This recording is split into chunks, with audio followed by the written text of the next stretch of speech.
Ens acompanya Jordi Sánchez, president de l'Assemblea Nacional Catalana, coincidint amb la celebració al Vendrell d'un dels 10 actes previs a la mobilització del dia 11 de setembre. Tot això a menys de 2 mesos de les eleccions del 27 de setembre, unes eleccions que molts volen que siguin plebiscitàries, entre ells l'Assemblea. Vendrell i igualtat, com casem aquestes dues paraules? El Vendrell i igualtat, el lligam entre el Vendrell i la igualtat no és cap element especialment rellevant o significatiu.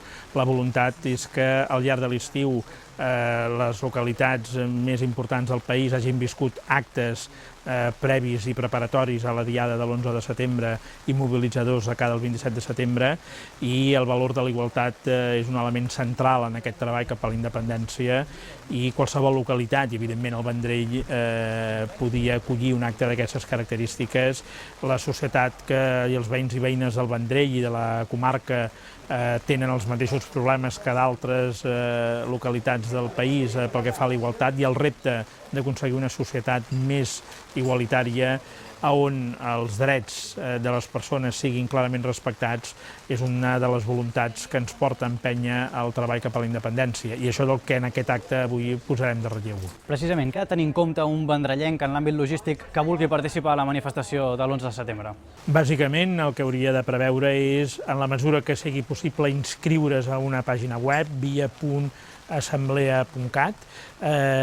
Com la gent probablement ja coneix, les diades que organitza l'Assemblea ocupen grans vials de la ciutat de Barcelona, o fins i tot en el cas de la B baixa i de la Via Catalana particularment, va ser una cadena humana que va creuar tot el país, i per tant el que demanem és que la gent s'inscrigui en un tram per poder garantir que homogèniament tot l'espai, en aquest cas a la Meridiana, estigui ocupat. Fa pocs dies anunciàveu a plaça Sant Jaume que se superaven els 100.000 inscrits. Quanta gent hi ha inscrit en aquest moment? En aquests moments, a 8 d'agost, estem per sobre de les 125.000 persones, per tant vol dir que el ritme d'inscripció és bo, però cal insistir en que la gent s'ha de continuar apuntant. Sabem que ara estem a la punta de l'estiu i que les inscripcions baixaran, i que a finals d'agost i començaments de setembre tornarem a repuntar amb força, i per tant animem a que la gent ho faci ara per evitar també col·lapses al web, i hem d'arribar als 400.000 inscrits abans de l'11 de setembre per garantir que el conjunt de la Meridiana estarà homogèniament plena i que tothom estarà ocupant l'espai que o bé territorialment o bé sectorialment hagi volgut ocupar. Estem parlant de mobilitzacions amb centenars de milers de persones, tant les del 2014 com les del 2013, i per tant el nostre objectiu és emplenar la Meridiana i tornar a fer una gran mobilització ciutadana a les portes de les eleccions del 27 de setembre, i estem convençuts que així serà. S'ha parlat molt de com votar, de com aconseguir aquest mandat democràtic, però realment el ciutadà té un argumentari per poder prendre una decisió tan important com si Catalunya ha d'esdevenir un estat independent o no? Crec que els elements bàsics, els arguments bàsics, els disposa. Una altra cosa és que sempre fa falta més informació i per tant mai arribarem al punt de satisfacció.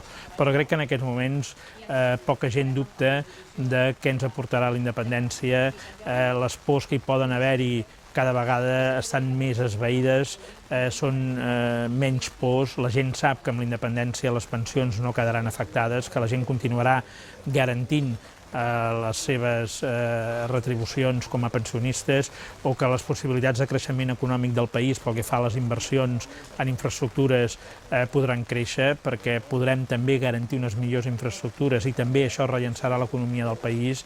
Som conscients que el nostre no és un projecte contra ningú, és un projecte a favor, sobretot a favor de les generacions futures. En aquestes eleccions hi ha dues candidatures clarament independentistes, una d'elles és Junts pel Sí, on l'Assemblea hi va tenir un paper important en les negociacions.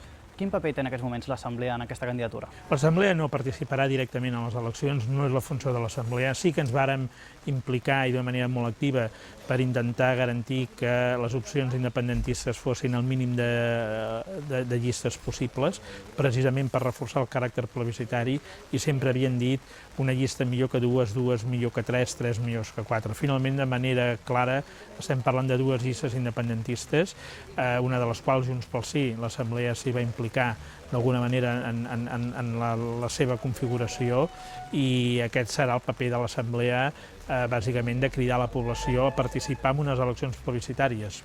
Aquestes eleccions tindran un resultat que s'haurà de gestionar. Què passarà si guanyen els partits favorables al sí i què passarà si guanyen els partits favorables al no? És indiscutible que en aquests moments tothom està convençut que guanyarà el sí. L'opció de que guanyarà el no no la contempla ningú, ni tan sols els partidaris del no.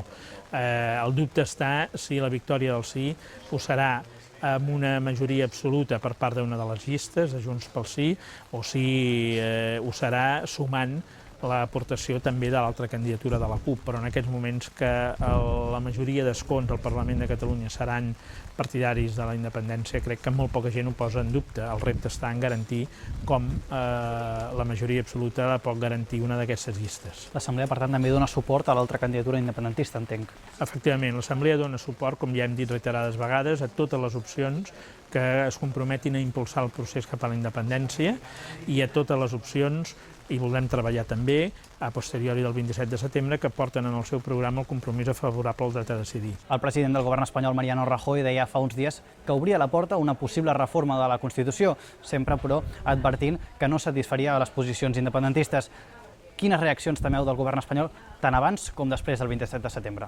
Bueno, crec que seran, d'entrada, unes reaccions improvisades, com les que hem vist les darreres setmanes, amb missatges contradictoris, missatges de la por i missatges de reformes constitucionals sense concretar quin és l'abast d'aquestes reformes. Nosaltres el que entenem és que l'estat espanyol el que haurà d'assumir, esperem que més d'hora que tard, és el mandat democràtic que els ciutadans d'aquest país donaran a les urnes en els seus representants i acceptar que la solució de les relacions entre Catalunya i Espanya passen necessàriament perquè els ciutadans de Catalunya puguem decidir de manera clara i directa a les urnes quin ha de ser el futur polític del país. Això és el que hem d'esperar del govern d'Espanya. Senyor Jordi Sánchez, moltes gràcies per acompanyar-nos. A vosaltres.